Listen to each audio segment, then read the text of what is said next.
applications here of Theorem 3, the formula for the sum of the geometric series. So c times r to the n, the sum of that from n from 0 to infinity is c divided by 1 minus r. Okay, so our first one here, evaluate the sum of from n from 0 to infinity of 5 to the minus n. So 5 to the minus n, that is negative exponent 1/5 to the n. And note also, so our common ratio, r, is going to be 1/5. And then c here is going to be, there's basically just an implied, we're starting at 1. Note here that we're starting n is equal to 0, and that matches the way our theorem is written here. So the first term is just going to be 1. Yeah, this starts off 1 plus 1/5 plus 1 over 25 plus dot dot dot. So c is 1, r is 1/5, and so our answer is c divided by 1 minus r is 1 divided by 1 minus 1/5, 1 divided by 4/5, so 5/4 is our answer there. Okay, so that's pretty easy. Let's do an example that has just a little bit more going on here.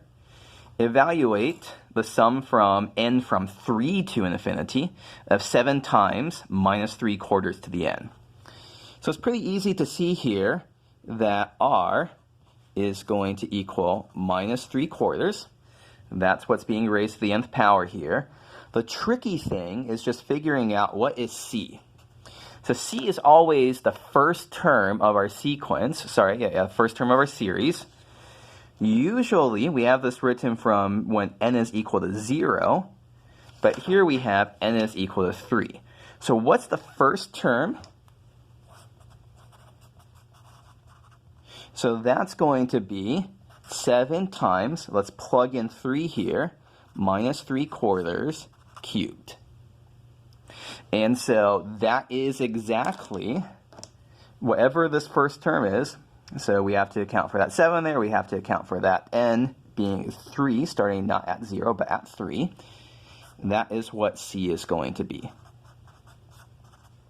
So our answer is going to be c divided by 1 minus r. And so that is, c is 7 times minus 3/4 cubed divided by 1 minus 3/4. Note that we have to, r here is negative, so we're going to be doing 1 plus 3/4 down there. And if you simplify the arithmetic there, you end up with minus 27 divided by 16. Okay, here's another interesting twist on these things. Find a fraction with a decimal expansion that is 0.21 repeating. So 0.21, 21, 21, 21, keep going. Well, what the heck does this have to do with anything? Well, as it turns out, we can think about this infinite decimal expansion as an infinite series.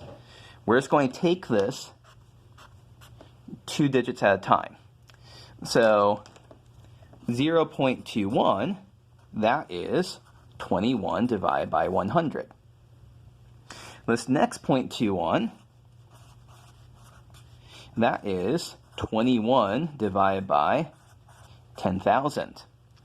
This third 21, there's 4 zeros here, is 21 divided by 1 million. Okay, well, what's going on here? We are adding up our, we can think of this fraction of infinite decimal expansion as, this infinite decimal expansion as 21 over 100 plus 21 over 10,000 plus 21 over a million plus so on and so forth. And a little bit of thought should make us realize this is 21 divided by 100 plus 21 divided by 100 squared plus 21 divided by 100 cubed plus dot dot dot. And so we see that what's going on here this is, C is, the initial term is 21 over 100, and the common ratio, we're dividing, the denominator is going up by a factor of 100 each time. R is equal to 100. And so our overall answer here is going to be, let me go to, you can see the pre-class problem coming up. It's going to be C divided by 1 minus R. So C was 21 over 100. R is 1 over 100. And I'll simplify this by hand. 21 over 100 divided by, so 1 minus 1 over 100 is 99 over 100. Those 100s are canceling, and we are left with 21 over 99. If we want to factor out a factor of 3 from top and bottom, we get 7/33. So 0.21 repeating is the decimal expansion for 7 divided by 33. Okay, so you saw the pre-class problem coming up. Here's your first pre-class problem. Find a fraction with decimal expansion 0.723 repeating. So 0.723, 723, 723, 723. Find a fraction with that decimal expansion.